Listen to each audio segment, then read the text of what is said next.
En 2015, le Mali a adopté la loi numéro 2015-036 du 16 juillet 2015 portant sur la protection du consommateur.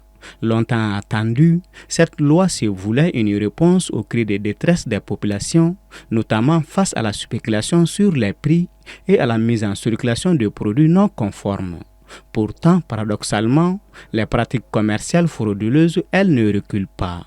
On ne peut pas dire du point de vue de la loi que le consommateur malien n'est pas suffisamment protégé. Le consommateur malien est protégé parce qu'il y a des dispositions en la matière, notamment la loi de 2015. Cependant, on peut s'interroger réellement sur l'efficacité de cette protection.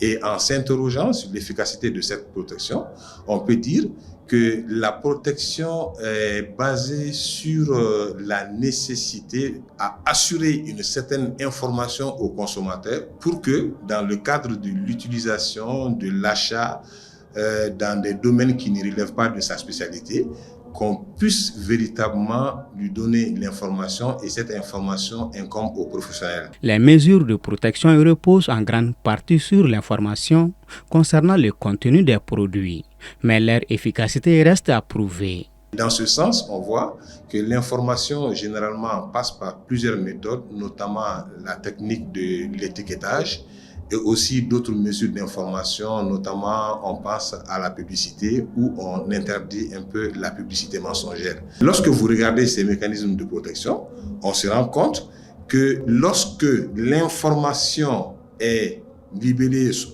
par exemple en français, on se rend compte que l'information est disponible mais l'information n'est pas accessible. Et l'information n'est pas accessible parce que c'est en français et que la majeure partie de ces consommateurs-là ne parlent pas français. Donc, à partir de ce moment, on peut véritablement dire que le consommateur malien n'est pas suffisamment protégé parce qu'il y a une question d'efficacité de ces mécanismes de protection qui sont à la charge du vendeur professionnel. Dans le domaine des services téléphoniques, selon lui, l'État se porte garant de la protection des consommateurs afin d'éviter toute hausse incontrôlée du coût des communications. Dans le cadre de la régulation des télécommunications ici au Mali, on se rend compte que les consommateurs de téléphonie mobile sont protégés à travers les deux grandes sociétés et maintenant trois sociétés. Et ces consommateurs dans le domaine de la téléphonie mobile ont certains droits. Et réellement, c'est l'État qui se porte garant de la protection des consommateurs dans ce domaine pour éviter que les opérateurs de téléphonie dans le domaine ici n'augmentent pas de façon arbitraire les coûts des communications.